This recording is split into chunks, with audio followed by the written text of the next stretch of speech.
So, welcome everybody to the fourth in a series of circular table talks, which are brought to you by We Don't Have Time TV and We Don't Have Time, which is the world's largest review app for climate solutions, with our partner Ragn-Sells. Ragn-Sells is a Nordic environmental company which is really at the cutting edge of the circular economy as it relates to waste. Hi, I'm Ingmar Renzo and I'm the founder of We Don't Have Time. We are a social network platform and a review platform for the climate. And what you could do on our platform is you could give reviews to leaders, corporate leaders, political leaders about what they do, good or bad, for the climate. So if you see something that you don't like, you could give them a climate warning. And we will send this climate warning to the leader and have them to answer, have them to change and put pressure on that issue. But you could also send climate love. If you see something that someone that are doing something great for the climate, and to encourage that and to share that to the world so more people will look up to that action and do the same. And I think love is actually something that could work very, very well in order to solve the climate crisis. We can't just focus on the problem. We must also focus on the good action, what's actually out there that are working for solutions. And how this works, I could just show you a little bit examples here. Here is a climate love from a company called Houdini that actually have given a climate love to an NGO called Ecocide Law of Alliance, because they want business leaders to be involved to make ecocide law so that it will be criminal to destroy nature. And this is something driven by a company on our platform. So this is the upside down. The company are giving love to the non-profit. But we have also a lot of private individuals on our platform, and this is a climate love from our user Muhammad to an organization called Rubicon, because what Rubicon is a company that actually has a solution to the waste problem using artificial intelligence. And that is something that needs to be implemented on scale in many, many cities. So if you log into the We Don't Have Time platform, you could give climate love wherever you see someone doing something great for the climate. And you could be inspired of so many other people around the world acting and working for change. We will never achieve systematic change without individual change. What's most important in order to achieve the systematic change is that if you do the change, you need to communicate it and inspire to others to act. And that's why I try to do my best to live as climate friendly as possible. So that's why I love my solar panels, for instance. It's not the renewable energy that is the best thing with it. It's actually that everyone sees in my neighborhood that I have those panels, and that is communicating climate action and have them to think about it and have them to do the same. So just 2 months after I put up my solar panels, my neighbor house did the same, and now has many more followed. So my recommendation for your climate action is to do something you're good at, something you like. If you're interested in food, focusing on that. If you're interested in buildings, focusing on that, etc., etc. I try to do a lot of things, not just solar panels. For instance, I haven't been traveled by airplane since I found that we don't have time. So I only travel on the ground, by train, etc. I don't eat red meat. I sometimes eat meat, but I'm not an absolute list. And I think that is important, that you don't need to be perfect. No one is perfect, and actually, if you are perfect, that will scare people away, because they will feel that they can't take after your actions. So by being imperfect, you will have more followers. And it's impossible to live in a perfect climate-friendly lifestyle in the system we have today, but it's absolutely achievable to do the very best you can and have others to follow, and I totally recommend it. But it's not just climate action on our platform. We are also planting a tree for all new members signing up to our platform. And if you invite your friends, we will soon have a forest together that we will plant for you. Isn't that awesome? So if you want to do some change in the world, just give 5 minutes per day. Log in to We Don't Have Time. You will find the app in the App Store and Google Play and on the web. And do some social media activity that will make an impact. 5 minutes per day. If you do that, and if you talk to your friends to do the same, we will change the world together. Give climate love and save the world.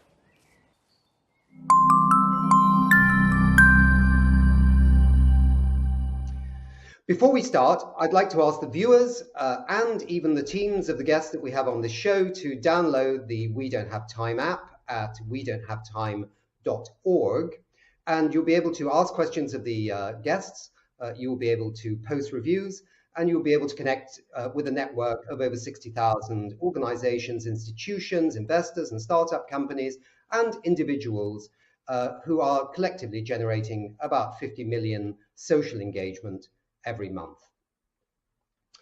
Okay, this broadcast is a series. This is the fourth, as said. And the first one we had last year looked at carbon dioxide. Could it be recycled and rebrought back into the economy rather than being a headache causing climate change in the atmosphere, particularly with a price on carbon? Then we looked at wastewater. You may know there are many good things in wastewater that get lost and get flushed out through our rivers into our oceans, causing problems. Could those nutrients, those materials be brought back? That was our second show. The third show was fly ash. Many large, richer countries and middle-sized countries incinerate a proportion of their municipal waste. Are there things in that ash that could come back into the economy, be part of the circular economy story? The answer being yes. And here we are now with something that's probably one of the hottest topics in the waste story in the world, and that's plastic. We're going to hear from guests from a global perspective about plastics, and then, as we always do, go down into the regional level, which is Europe. And then we will also look at a country in the Scandinavian region, Sweden, to see how they are doing. And then in the second half of the show, we're going to have a look at some companies, including Ragn-Sells, who are trying to basically go from theory to practice. In other words, to bring waste plastics, some of the hard to recycle waste plastics, back into the economy with environmental benefits, economic benefits, and hopefully social benefits in terms of good green jobs. And we have two companies that will also talk about the challenges, in a sense, of trying to create markets and deliver markets for waste plastics. So we're looking forward to that in the second half of the show.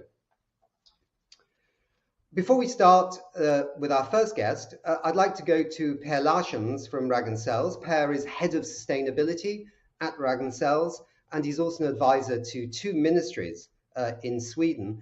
Pär, could you give us your perspective on why this is an important topic, plastics, why we're dealing with it today? Thank you so much, Nick, and I totally agree. This is one of the hottest topics or the hottest material, I think, on the planet. Everybody talks about it, but it's also a blame game. Everybody points to someone else to solve the problem. And when it comes to circular solutions or circular material flows, what we have learned over the years is that collaboration will be the key factor to enable it. Well, I represent the recycling industry, and that's correct. Many say that we are the one that's going to bring back the resources. I agree, we can sort it out. We can make them accessible for others. But someone else needs to demand that we can also use it somewhere else. I really look forward to listening to this global perspective to understand how we can stop pointing on each other instead of agreeing how to solve the problem.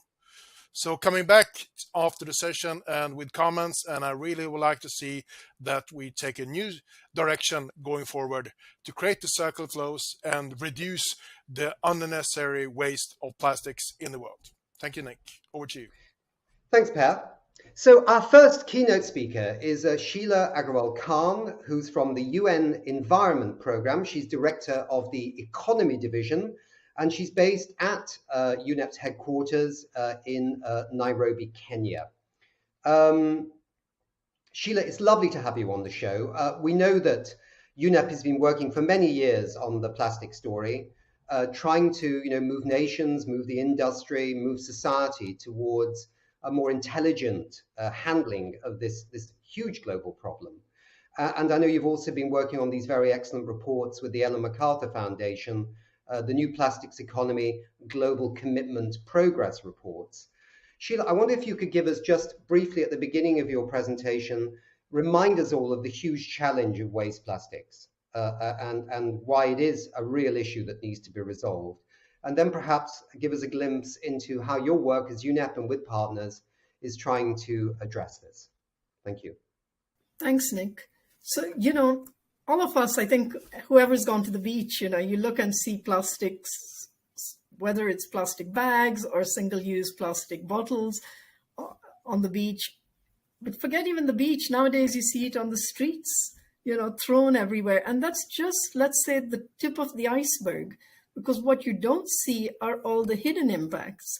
If you were to look at the amount of plastic waste we're generating globally, the numbers come to something like 220 million tons of plastic waste generated. And our trends analysis is showing this is going to double by 2040 and probably double by 2050 from the 2040 figures. So it's the trends are just exponential in terms of the amount of plastic waste. Everybody's been talking about the Paris Agreement and the commitments made at Glasgow. But then when you look at plastics and knowing they come from oil and gas feedstock, you see the kind of emissions that are happening. So right now we're only at about 3%. Some say it's going to grow to 5 to 10%. But when you look at the full life cycle of plastics, the numbers jump to 15 to 20% of carbon emissions from plastics along their value chain between 2040 and 2050. Now, that's not even touching the health impacts, because there's lots of different types of chemicals in plastics to be used for different types of purposes. And then if you recycle that, you have all these different hazardous chemicals coming into the environment, affecting human health. And, we're seeing endocrine disruption, we're seeing, your hormone system at risk and all. And so if governments were to decide that actually the burden is on different players across the life cycle, we have calculated, and what we're seeing is that businesses would incur costs that are going to be about 100 billion in financial risks to the companies across the life cycle of plastics. On top of that, governments are losing out on being able to kickstart the economy. We're seeing a whole situation with COVID and, loss of jobs. The data shows you could create 700,000 jobs alone from a more circular economy. Right now, we definitely have a linear economy. And as Pär said, it's many different actors along that life cycle who have a role to play. If we're going to make a shift, we have to go to a more circular economy. So from a linear throwaway society type of economy to one where plastics are kept, circling in, and so that they don't reach the waste stream. We can't recycle our way out of the problem. We can't incinerate our way out of the problem. We have to look at solutions right from the point of polymer production, so the upstream side, all the way down to the packaging industry, to what consumers are buying, and to government's role in creating the incentives and the regulatory environment for a more circular economy. So this more, let's say, systemic shift and a transformation to a new plastics economy is already, making its way to date. The Global Plastics Economy Commitment, which was created as an alliance between Ellen MacArthur Foundation and UNEP in 2018, we saw, let's say, a growth of up to about 1,000 signatories right now in there. Governments plus industry actors. And those industry actors make about 20% of the global plastic packaging industry. And, they're making commitments to removing single-use plastics. Their commitments about, reuse, repair, and recycle plastics, looking at the trade implications of it. There are finance players in this, and they're looking at, how do they stop or divest from, investing in different parts of the plastic life cycle if it's not a more, let's say, a circular economy approach. And so we're seeing quite a shift in this that would take lots of different actors along the value chain to be able to shift towards every step of the life cycle being able to, let's say, benefit from a more circular green economy. Thanks, Sheila. I mean, as you point out, it's a massive topic, and it's really beyond a show of 1 hour like this to cover all the dimensions that are related to this plastic topic. We're trying to look a little bit into the issue of markets. How can government provide incentives for, better markets for the reuse of old plastic, even the hard to recycle ones, and substitute for virgin materials made from oil. But is there something that gives you optimism? I mean, I hope you sleep at night, but but I mean, do you think there is a way of achieving some kind of fully circular economy with this material or materials? Because it's so many different things. I mean, do you think from the reports you're seeing, you do see a little tick up in the reuse of waste plastics in new products? Obviously, there are alternatives as well to plastics. Are you seeing anything that gives you a bit of confidence?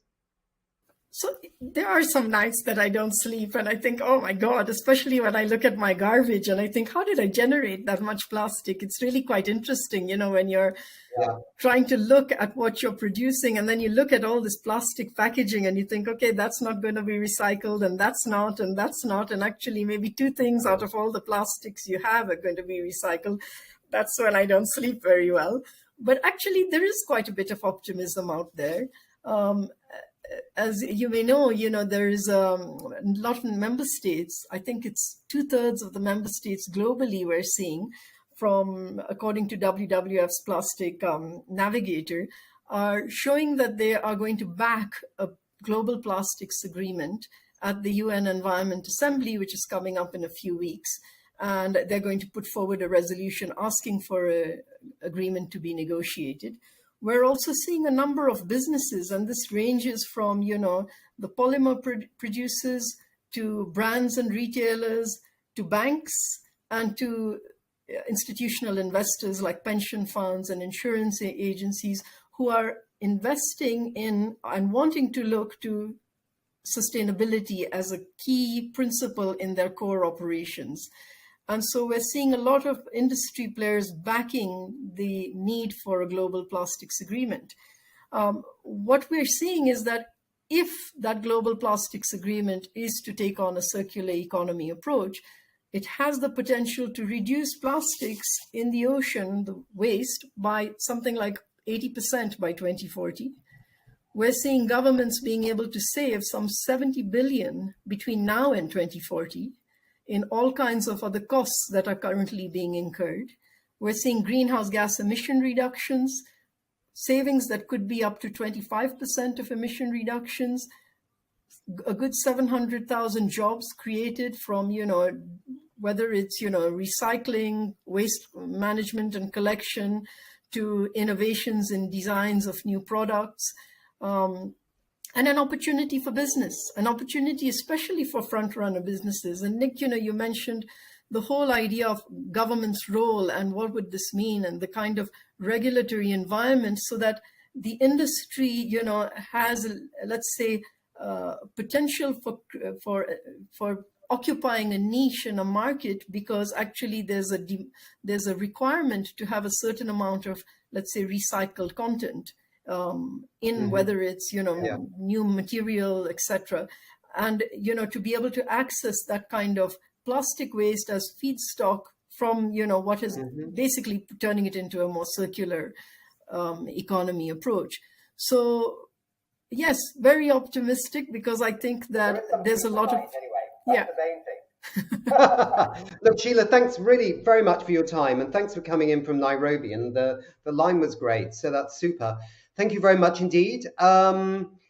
So I think what Sheila did there was also provide a perfect segue to our next guest, which is Erin Simon from the World Wildlife Fund in Washington. Erin is head of plastic waste and business at the World Wildlife Fund, known in the rest of the world as WWF.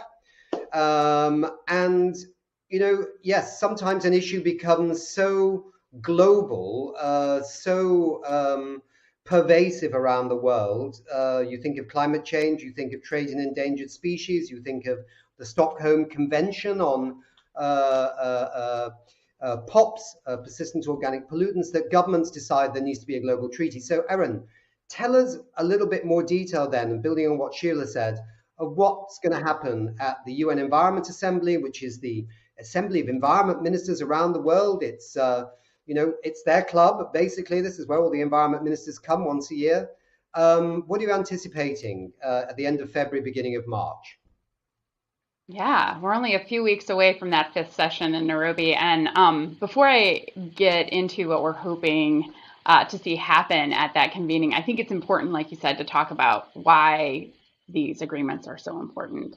And that's because no major international issue has ever been tackled at scale without a global treaty.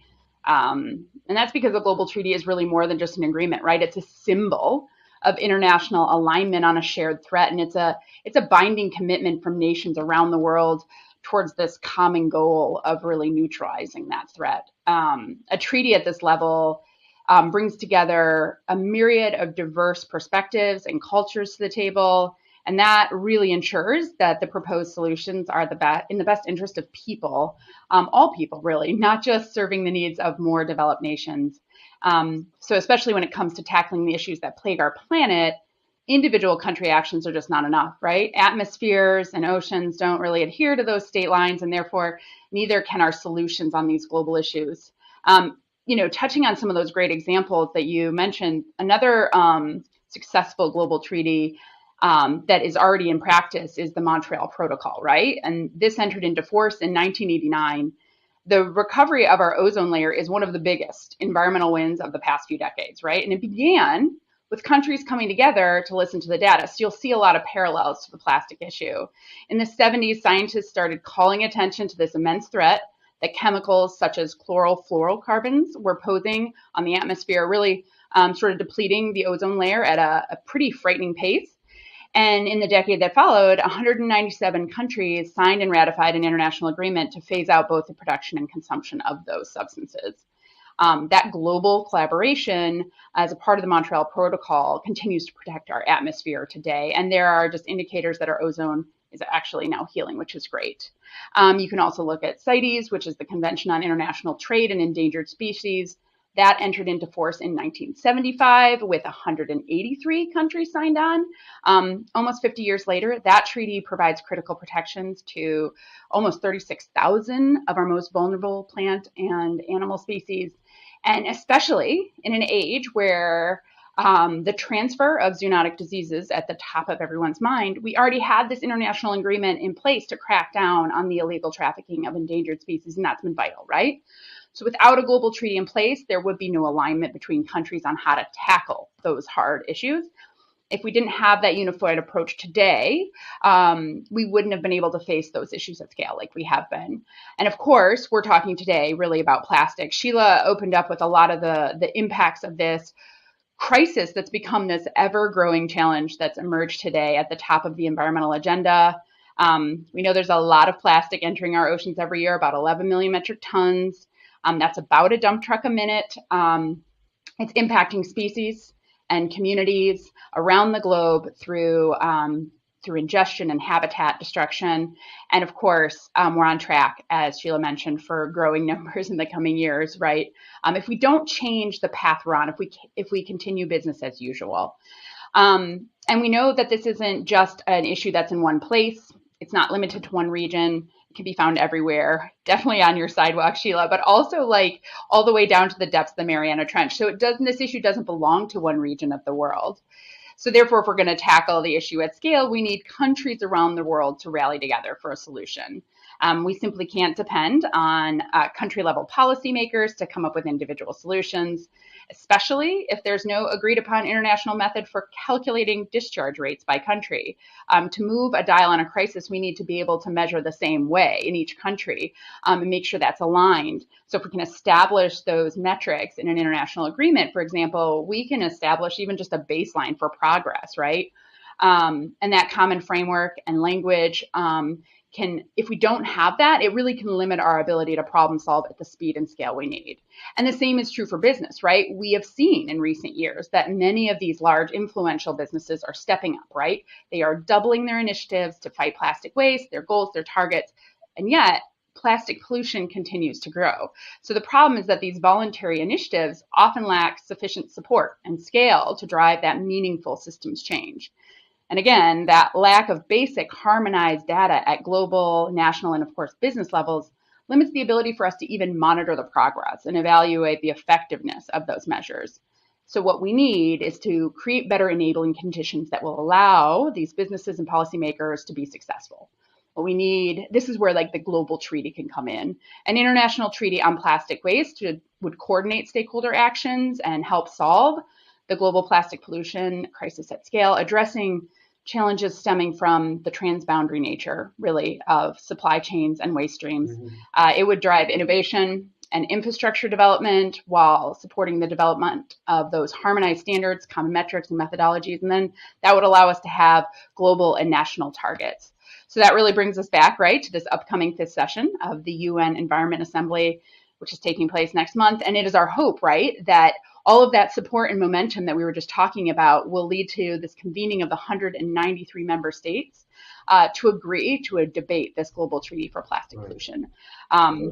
We just believe that that's the only way we can get to a world without plastic in nature, right? A world where our oceans are teeming with marine life and not the discarded bags, nets, bottles, and bags that it does today. So we think that global treaty is essential to addressing the growing plastic waste crisis at scale.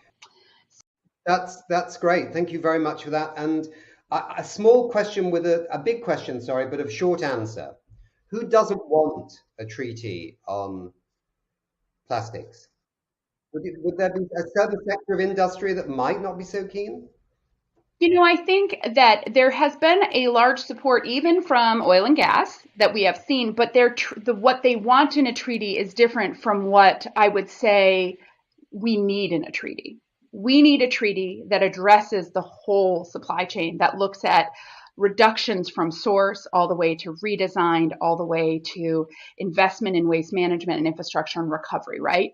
And I think that there's a group of industries that really just want to focus on, let's just fix recycling.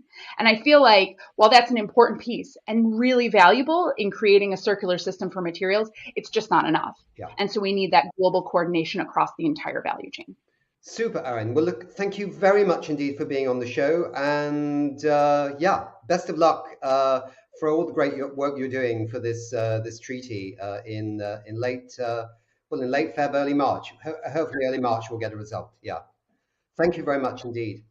So, as we say, we go from the global, and it's a big world out there, but it's also a big world in Europe as well. And we're going to go down to the regional level of Europe. I'm very pleased to have David Rogers with us, who's head of international programs for RAP, which is based in the UK, but been very involved in both the European and the global stories on issues like food waste and fashion waste and many other areas like that. RAP is the Secretariat of the European Plastics Pact. And there's a lot going on in Europe, which David will touch on, whether it be the circular economy work with the European Commission and Union and so on and so forth. So David, tell us, what is the pact? How's it going? Is Europe getting its act together? Thanks, Nick. And yes, in a word, I believe it is. So RAP has been working on the issue of plastics and trying to take plastics out of waste and into the economy for about 20 years. And as a result of that, in 2018, with the Ellen MacArthur Foundation, we launched the UK Plastics Pact. And that has captured the imagination of people all around the world and has become the model for a number of plastic pacts all around the world, on every continent, which form part of the Ellen MacArthur Foundation global network of plastic pacts. And we were really pleased to be asked to provide the Secretariat for the European Plastic Pact, which launched in 2020. And it's the first time that one of these voluntary agreements had attempted to be formed across multiple countries, multiple governments and multiple businesses with supply chains across a whole continent. And I'm pleased to say that we're making really excellent progress. So the European Plastic Pact has 150 signatories from 21 European countries, including 15 national governments and some sub-regional governments as well. And the members spread right across the whole supply chain. So we have plastic producers and recyclers, retailers, manufacturers, brands, as well as NGOs, governments, municipalities. And bringing all of those people together helps us to see exactly where the issues are in the plastics value chain and identify the solutions that can really make the biggest impact. So the 4 targets of the European Plastic Pact are all about removing non-recyclable plastic from the economy, making sure that every bit of plastic packaging which gets produced is fully reusable or recyclable, increasing the amount that's collected and effectively recycled, and creating a demand for all of that by increasing the amount of recycled content in new packaging. And the Plastic Pact is set up so that we have technical experts and businesses working together to do all sorts of things like harmonise the guidance on what is recyclable across Europe, what kind of infrastructure is needed to really collect and get all of the material that we need for recycling back into the system so that it doesn't go to waste, but actually gets turned into something really useful and valuable. And with all of that energy from so many different people, we're making real progress. And this year we'll see the first set of technical guidance being published and disseminated through webinars and events, hopefully physical events, so that many, many more businesses across Europe can see what they can do to make a real change.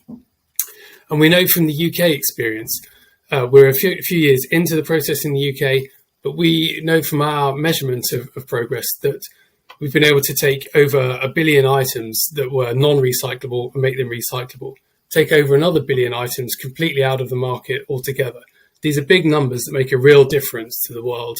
And we hope that this model can be scaled up and work right across Europe and right across the world. Right. Briefly, David, I don't know, what is the level of recycled content right now in plastic products in Europe? And is there some upper target that we're going for? Or Yeah, so it's less than 10% across all polymers at the moment. Obviously, PET has a higher recycled content generally across the board than some of the other polymer types. But we are looking at a target of 30% recycled content across the market, across Europe, which would make a real demand. And we've seen the impact of this, actually. The price for recycled PET has recently spiked because the demand from largely bottle manufacturers for recycled content to meet those targets that they've signed up to on national and international commitments has really driven a demand and a price rise. And this is an example of the circular economy in practice. There's now a reason for collectors and recyclers to invest in the equipment needed to get that material and provide it into that market. And if we can see that spread out through other polymer types, we'll get this real pull through that creates a circular economy, which will make everything a lot easier for businesses to invest in making the changes that will take plastic out of the environment and keep it back in the economy. And as Erin said, having a global treaty, having international commitments really does drive that action on the ground. Yeah. And of course, a global treaty creates norms and standards everywhere. I mean, that's one of the basic things about a treaty, is that it also should create a level playing field across every country. Although some may go faster and some may go slower, there is a basic understanding of the norms and standards of what people need to do. And I think that's also very important for a treaty. David, look, thank you so much indeed for being on our show, and congratulations with what RAP is doing. We've gone from the European stage, we've gone from the global stage to the European stage. Now we're going to go to a national stage, and we're very delighted to have Åsa Stenmarck. I understand you're a materials flow expert, Åsa, at the Swedish Environmental Protection Agency. Could you tell me a little bit about what Sweden's doing? You have a roadmap. Is that just aligned with Europe, or do you have little bells and whistles on top, which are all your own in Sweden? Please, you have the floor.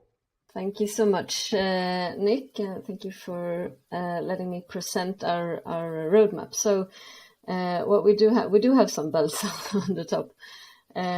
But first, let me say that I'm responsible, not only being a material flow expert, which is broad enough, but I'm responsible for the National Plastic Coordination, which is an initiative that the Swedish government has given to us, or an assignment given to us, in order to create knowledge around sustainable plastic use, and also, and maybe more important, to create cooperation on how we could reach a more sustainable plastic use in Sweden. And when we started to set up this sort of, I don't know even what to call it, this sort of little organization that we are running, we talked to a lot of stakeholders, because we are aiming to reach out to everyone except for households. And almost all of them said that, okay, this is fine, and we do really want to work with this. We can see a lot of engagement in this issue, but also the fact that we don't really know where we're heading. What is really a sustainable plastic use? So maybe to link to previous speakers here, what could a global treaty? What should it be? What's the goal of a global treaty? When do we know when we're done, so to speak?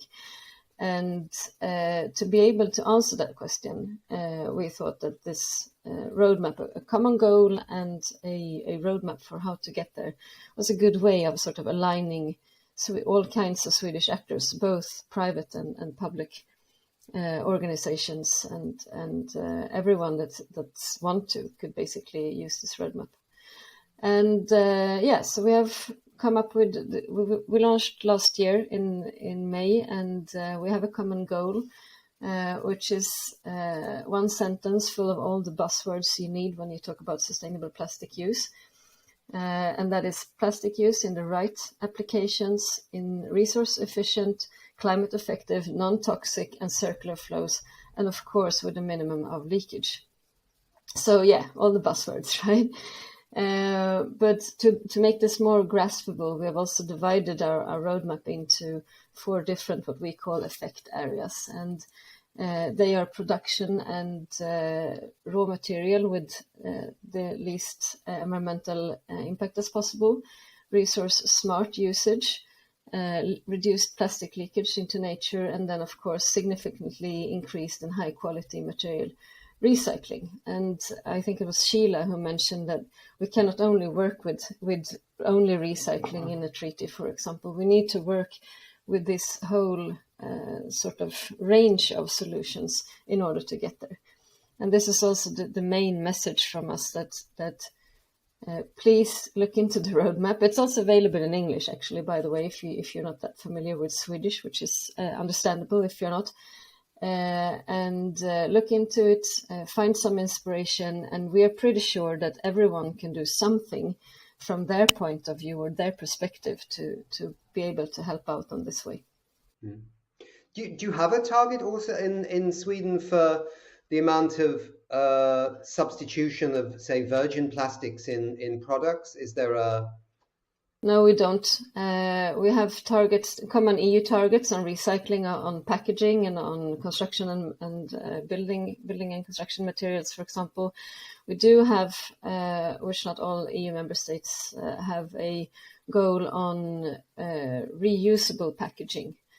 And in other terms, we have gone a little bit further than EU directives, but no such goal as reducing plastic. But we are signatories to the Plastic Pact, so of course we want to align with those goals as well.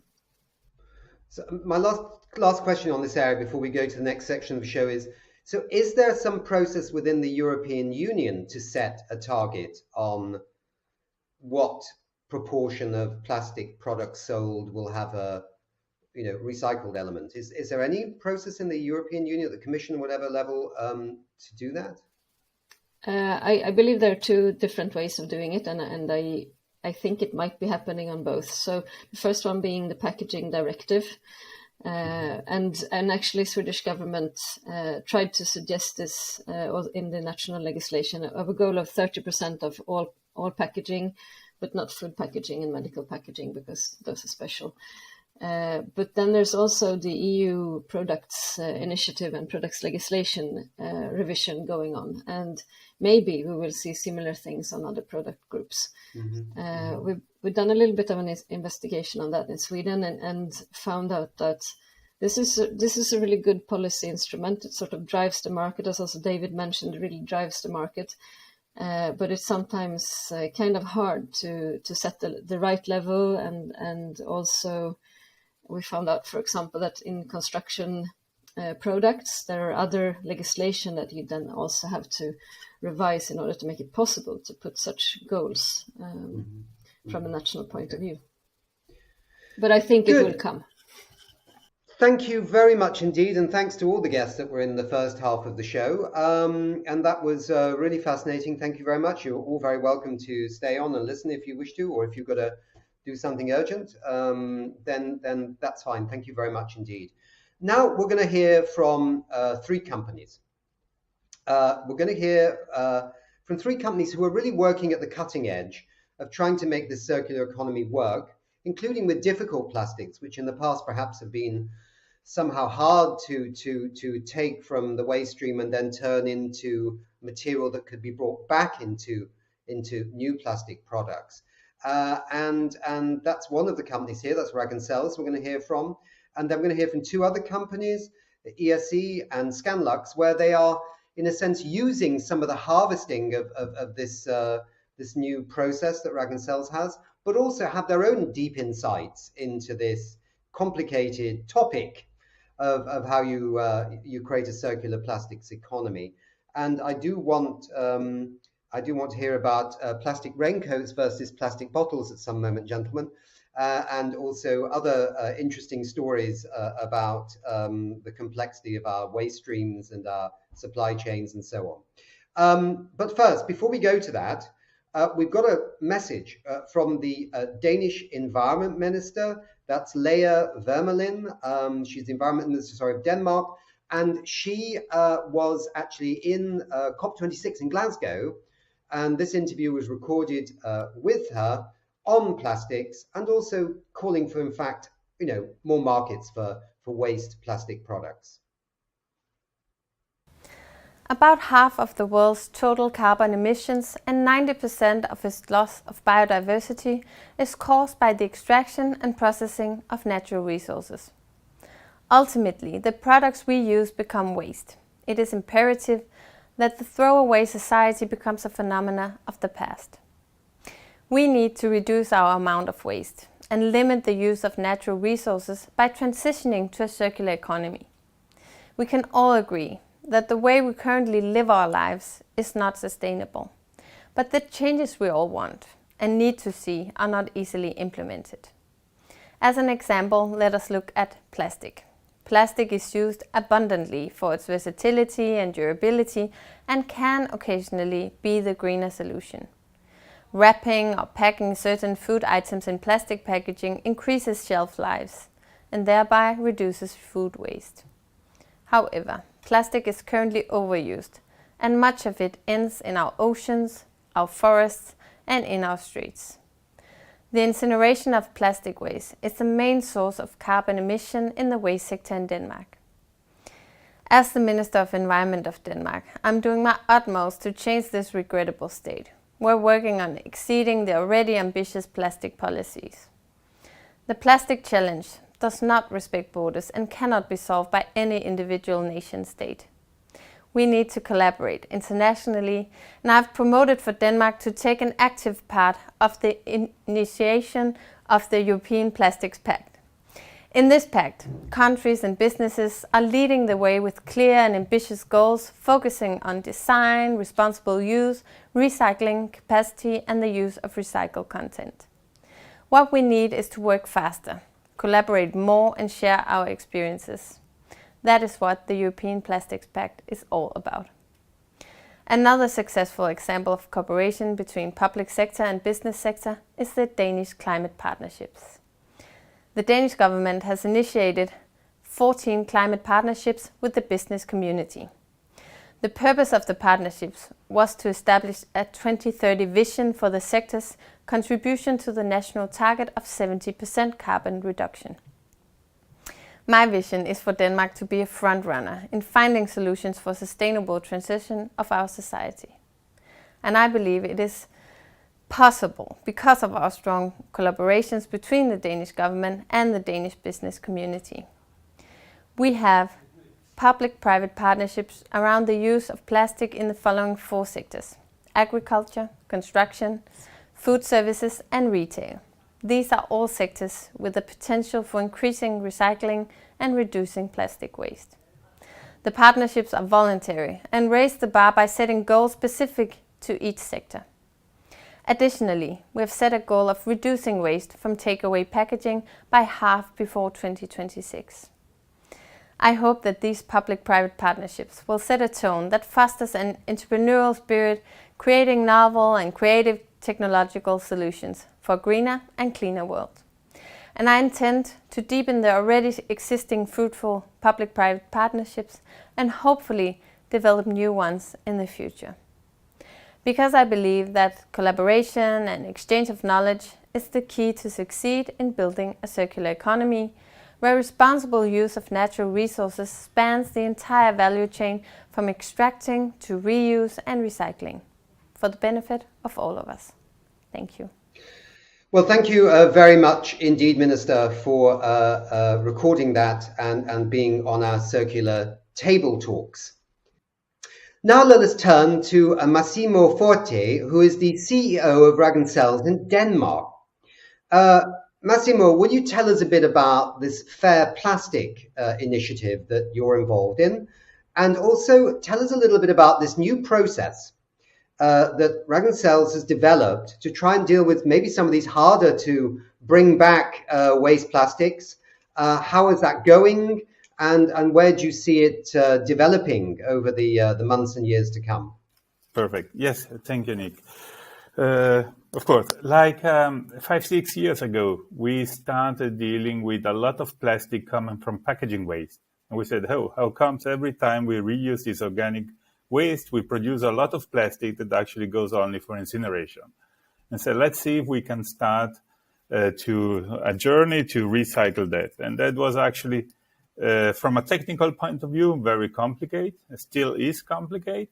But then we also realized that there is a lack of awareness generally in the society, but not only the society, also when it comes to actually the guys buying all the plastic using for packaging.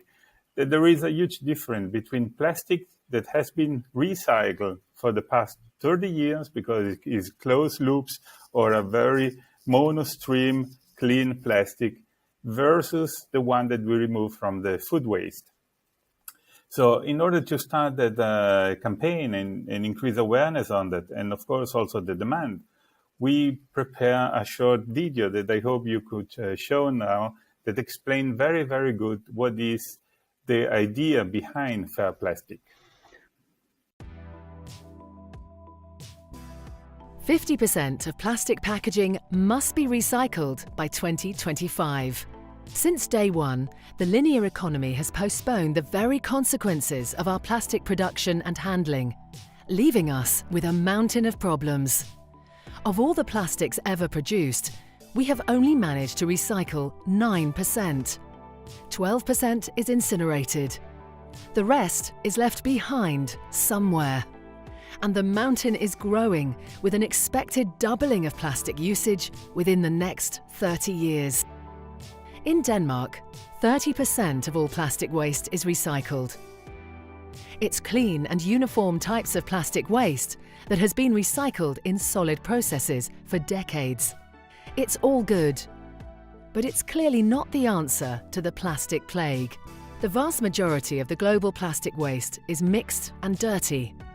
Only few wants to touch it, and with good reason. The linear economy has made it unprofitable to recycle. Instead, we let our beloved Earth pay for the enormous consequences.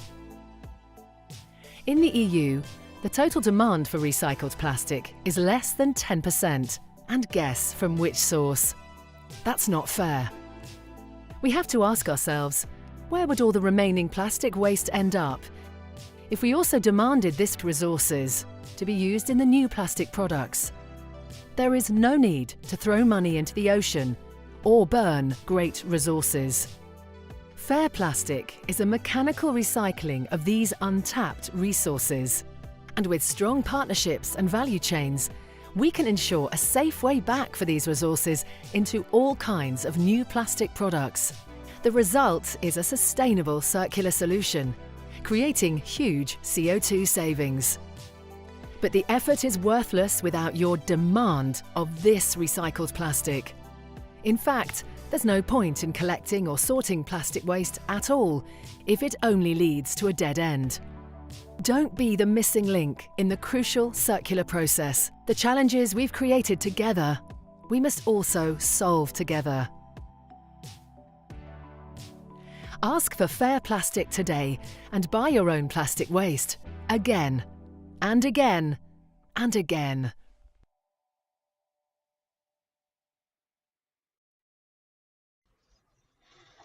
Okay, Massimo, thanks very much indeed. So, tell us where you're going from here then. You've set up, in a sense, the problem and the challenge. So what do we do now? Exactly. What do we do now? One, we still must continue increase awareness on it. And I really like the example that, we all of us, we like to sort.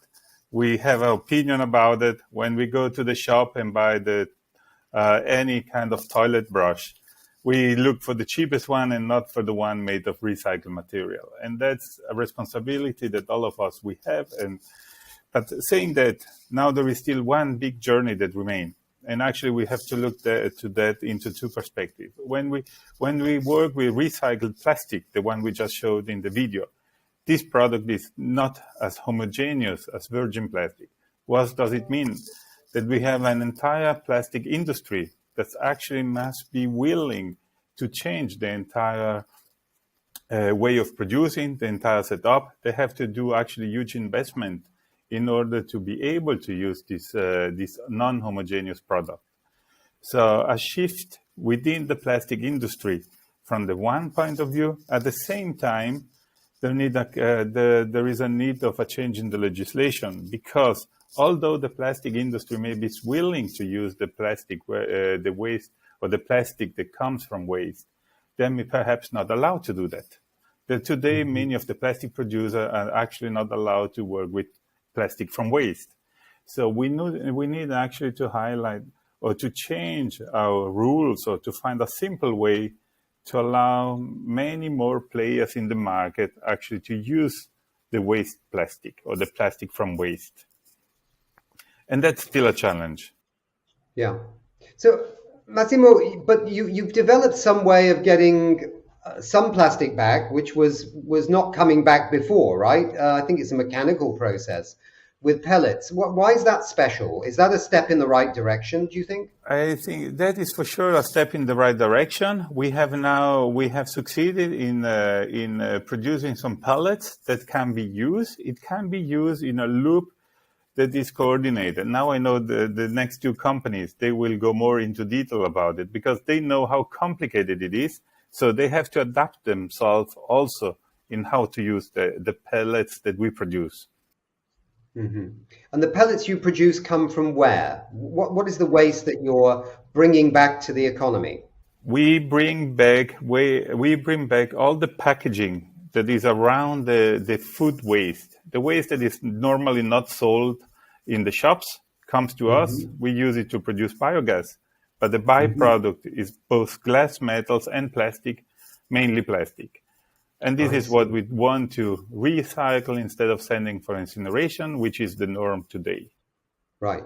And in most parts of the world, this plastic gets incinerated or gets put in landfill.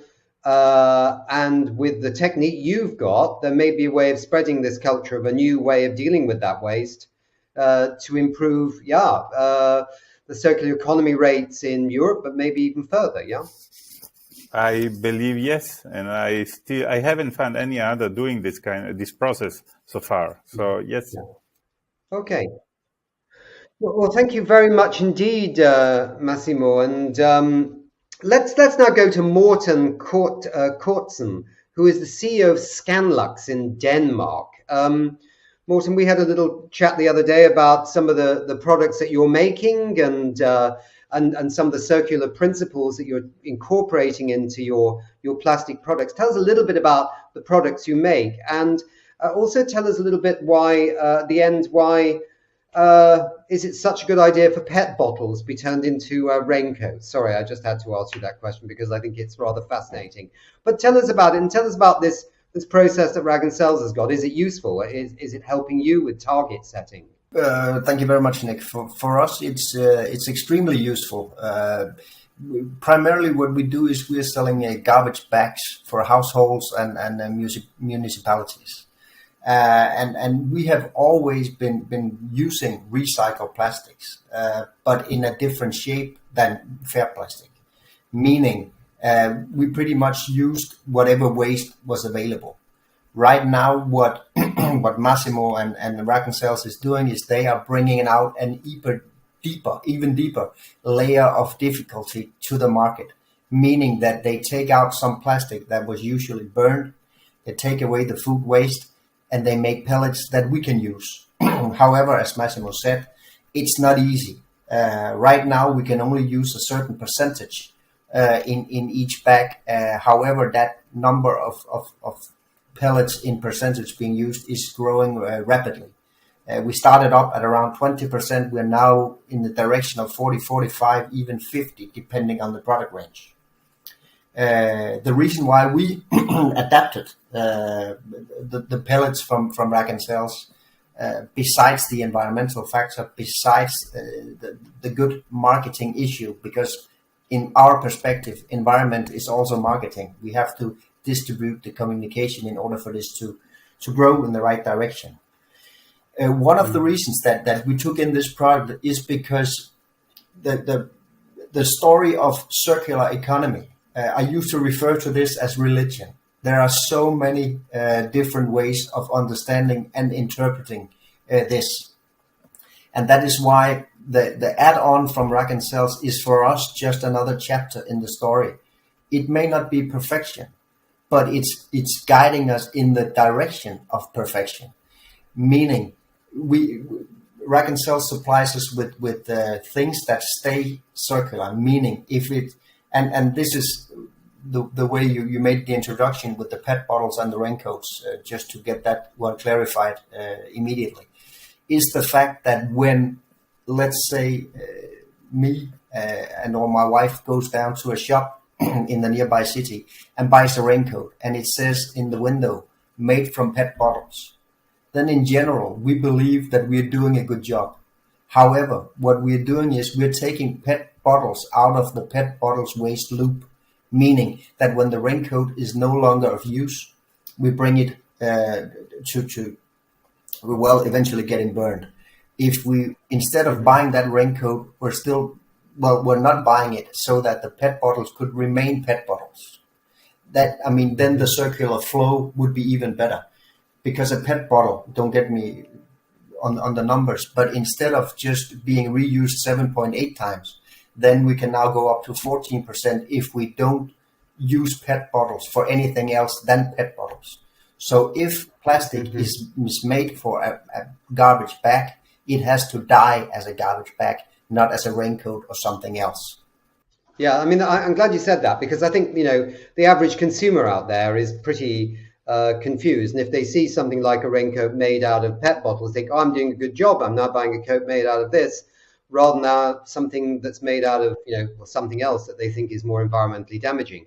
And there seems to be a lot of awareness needed among consumers about what's going on. This is not beyond this show, in a sense, here right now, but that's another story in itself. But I suppose what you're saying is, we were talking at the beginning about the global story, but when you look at the kind of, local, sort of say Scandinavian story, what you're saying is you need circularity in every player in the story, and you need stability and predictability of supply of these products, whether they be PET bottles or whether it be what Ragn-Sells is producing, which is these pellets from food packaging waste, right? You need a security of supply in a sense. You need to know it's always coming, right? And then you can work with that. Is that sort of right, or is that?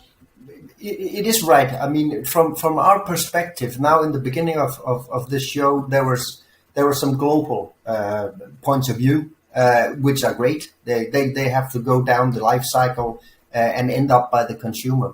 We start in the other end. And when we go to the consumer and say, if you are buying these garbage bags from Scanlux based on pellets from Ragn-Sells, then you're adding onto this circular flow. So there are, I mean, in order to meet in the middle, we have some, in this case, ladies from Ghana and America presenting the global perspective, and then Massimo and I, we can do the more local perspective. And in Scanlux case, we can even bring it down to the, municipality or even end user. So, I mean, if we do a push-pull, then we eventually will meet in the middle. And that's why we believe that the perspective and the product that Ragn-Sells is producing has a high positive impact on plastic waste throughout, starting from our point, local, and then hopefully ending up global. So this is one of many chapters in the book, or religions in the wider scale that we are trying to promote. Yeah. And what we buy into from Ragn-Sells is the fact that it is no longer waste is no longer waste. Waste is now a resource, and Ragn-Sells is by far, from our perspective, and we are doing business with many European companies in this. Ragn-Sells is by far the one that goes deepest into, I mean, facing the most difficult problem here by not just buying some plastic bottles or something else and making it easy. They take out the food waste, they do all the cleaning, and they bring it back. So, I mean, this, right, when it comes to a bigger scale, will definitely have an impact. Definitely. Yeah. That's why Scanlux is proud supplier of fair plastics. All right, Morten. Well, thank you very much indeed for your perspective. And now, last but not least of our guests is Reinier den Boer, who's a product development and marketing manager at ESE in the Netherlands. And again, like Morten, I had a little chat with our last guest, and he taught me things about municipal waste bins that I'd never even heard of, and was quite fascinating. Reinier, you have the floor. Give us your perspective on a little bit on what Ragn-Sells are doing, and in terms of bringing materials back, and the challenges you face in this circular economy in terms of the stability you have to bring to a certain very specific product, which is living most of its life in a war zone. Yes, thank you, Nick, for this introduction, and thank you for having me. I'm the product development director of ESE and PWS, and PWS is the local organization we have in Denmark and Scandinavia, a Pär waste system. And just to give a small insight in the products we are talking about, we are manufacturing 2- and 4-wheel bins, plastic bins for curbside collection. And many people know that for the sorting of waste. So we are an integral part of the waste supply chain. We are collecting the waste at the municipalities, or we're providing the collection means. But at the end, we are collecting materials in our products. And that is where a very interesting dynamics is starting of materials being collected in something made out of a certain material. We create and we manufacture quite a lot of bins. It's passing millions of bins, more than 4 million bins a year. That means that we're also using a lot of plastic. We're processing tens of thousands of tons of plastics per year. So theoretically, we could be part of the problem we have been discussing in this session. But luckily, we started about 20 years ago in learning about using recycled materials. And we started very small, a few percentages of recycled materials, until this point where we are today, where we can create bins out of 98% of recycled materials. Often these are bins that come back from the market, so we can make new bins from old bins. We have made material research where we could prove that these bins could be reused, reproduced, recycled over 10 times. And if you look at the life cycle of a bin, 8 to 10 years, we're talking about a material cycle of 80 to 100 years that we could theoretically create. So that's a very interesting stage where we already are. But before we talk about the further potential, and I think we still have a lot of potential, especially linking to the Ragn-Sells metaphor of the first and the second pile of material, the pile of material that is mixed and has to be cleaned, sorted before it can be used. I would like to say that the circular economy vision starts actually at the drawing board. Each product we make starts with thinking about how can we increase the lifetime of a bin even more. For example, can we make bins adaptive? For example, when the legislation in a country changes, instead of collecting one fraction at a household, collecting multiple fractions, 2 up to 10 waste fractions, like we see in Denmark happening at this moment. There are a lot of changes, but how can you make sure that products that are placed collecting a certain waste fraction are being relevant when legislation changes, when the waste fraction changes? Can the colors change with it of the fraction indication? Can we split a bin in multiple volumes? Can we make it more ergonomic when the needs are changing of the end user? That is what we're taking up in the very first sketch, and we are making the bins adaptive to increase the lifetime. Can we increase the lifetime of 8 years or 10 years towards maybe 20 years of relevance? And that also touches on refurbishing existing bins. We can collect used bins and recycle them, but we can also try to refurbish the existing bins in the market by giving them new functionality that links to the new needs.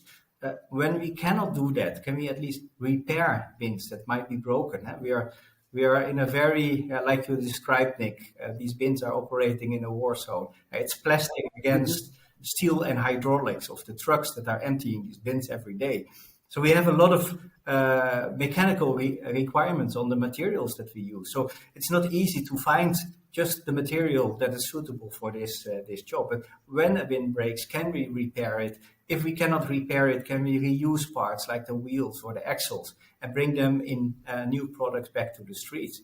And then when we cannot do that anymore, can we then recycle the materials? And that is what we are doing.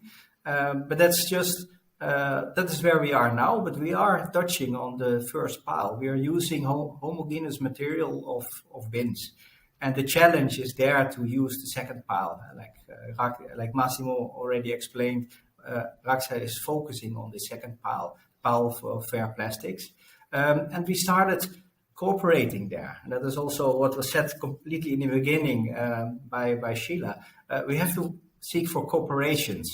I'm convinced that no company can create a circular economy on its own. You have to innovate in the supply chain. You have to develop the value chain together. And for this, you need to go to a situation where there's the boundaries between suppliers and manufacturers and customers are fading, because everybody is each other's customer and supplier. When we source material from a customer that is collecting the waste and we source back the bins, we're creating short cycles to the market. So this is a very interesting topic, and we actually managed to use materials coming from this second pile, together with a close cooperation with Ragn-Sells, even with some products up to 50% now.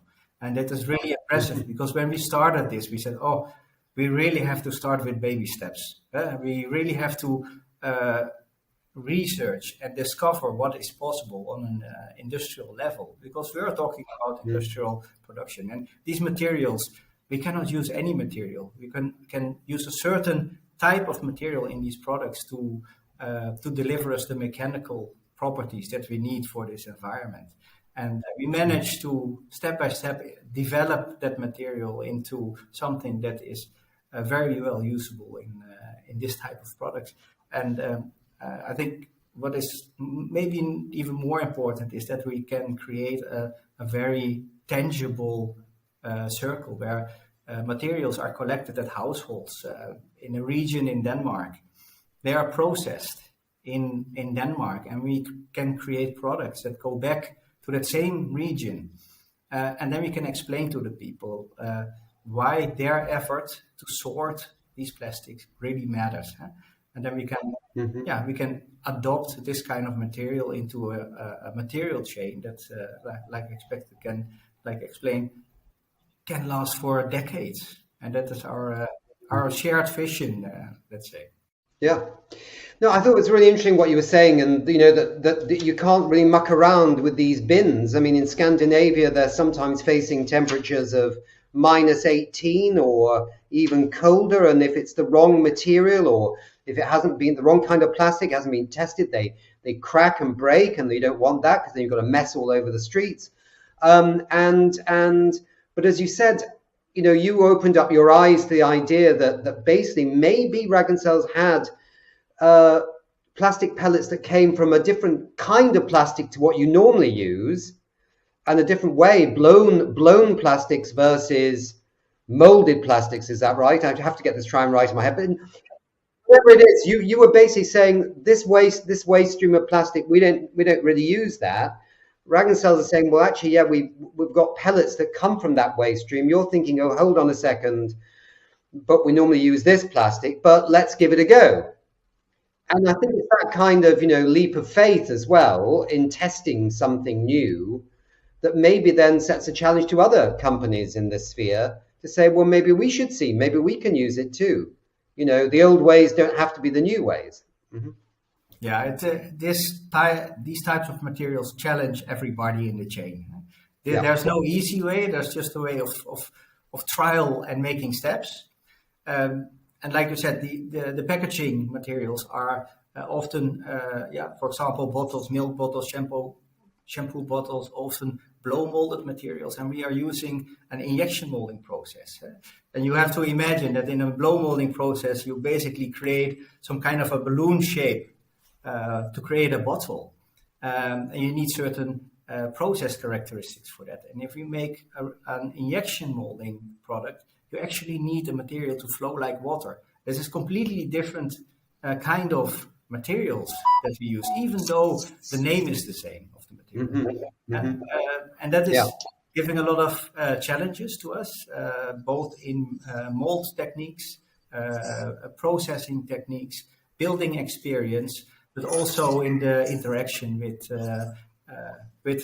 our partners in the chain to get the correct material that can withstand the -18 degrees and also withstand the heat, for example, in the Far East. The range of these temperatures is so high that we really have to be very critical on the materials. Yes. We have to get there, even though the material is not so logic for us to use. Got you. Yeah. So we're going to thank you very much indeed, and thank you to all the guests that have been on the show. I thought that this is a very interesting topic, and one that basically we can only touch on in some ways, because there's obviously some deeper dives into this all over the place. But I think it got over the idea that there is movement, both within the industry and also within the policymakers to try and go a bit further and faster on this. Pär Larshans, my co-host, my co-moderator, who's sat there patiently listening to all these fascinating presentations, give us a sense of what you feel that you might have learned that's a bit fresh from what you even knew with your great experience before we started the show. Yes, thank you, Nick. I do think it's very impressive that we have a global agreement very soon. It is a good way to highlight the topic. And what, as has been said in the beginning, that we have never solved an environmental problem if we haven't been able to agree on global level. So that's a very good start. And yes, I think it's a good symbol for overall. It really points out that business together with other authorities really highlight that this is of importance. And on the other side, I know that what have been said also, that we confirm what we already know, that collaboration is a key factor, collaboration cross value chain, and we need to work in a new way. But to be honest, and I agree here with Morten, we need to change how we source. We need to think what we source from. David raised the question about the PET bottles and that the prices are booming. And I understand why. We have the forerunners, the circular forerunners that would like to source circular, and they believe, wow, here we have a circular source. We have PET. But to be honest, they are destroying that circular source if they are producing other things that aren't recycled. So it's very important that you make sure that you understand what source do we have, where can we source from, and what will the consequence be. So in fact, that will increase the carbon emissions. And I briefed both Reinier and Morten. That's exactly what they are doing. They are trying to not source from what has been circular. They are trying to create new ways of producing their products. And I remember when I met Massimo the first time 6 years ago, there was just a couple of percent of his very difficult plastic that could be used. There were very many people that were afraid of using reused plastics. And now I hear here from Morten about that it's possible to use 50% when they are producing the bins. So I would like to stress the importance that now consumers, businesses, municipalities start to procure, to use things that has been produced with recycled origin, like the bins. Then we will create a market. Then we will not need to see that we have huge amount of plastics that are ending up in incineration or even are spread into our oceans. So I think this is a very, very important step. I know that and I would like to comment also from the Danish side, and it was not mentioned by the minister, but that know that they are really a forerunner. They have decided to implement a recycling quote on plastics, and I think they are first in Europe to do that. And if we're going to do change, if we're going to change the society, we need to have forerunners, and Denmark, I believe, is one of them. But to conclude, yes, we need to take away how if we use PET bottles or PET plastics to other things than what it was created for. That is my good point. And let's see what happens with, I think it was the packaging directive that also was talking about from the Swedish Environmental Protection Agency. Maybe there could be something at the level of Brussels to set some pretty rigorous target for the use of waste plastics in new products. Well, what we have seen when it comes to phosphorus is another example on a totally other value chain, is that Germany, they has become a forerunner when it comes to phosphorus recovery. And that is now also being developed in Europe. I think if Denmark, as I said in the beginning, I think if Denmark can be the forerunner for plastics, that demonstrates that it's possible to use very difficult plastics as well. I think that's a very good start. And we need countries to be forerunners. We need to do it in all countries in Europe in the end. Yeah, good point. Yeah, you always need a leader and then others follow when they see the others actually can pull it off. Yeah. Good. Well, look, thank you very much indeed. It's been a great show. It's been great to partner with Ragn-Sells again on an interesting topic of the circular economy. Again, to the viewers and the audience, remember to download We Don't Have Time the app, and then you can ask some questions of the guests and also post reviews from what you see and hear on this and many other important climate and environmental topics. And please watch the social media feeds of We Don't Have Time and Ragn-Sells, so we can then inform you in advance what our next topic is going to be for Circular Table Talks 5. Thank you very much indeed.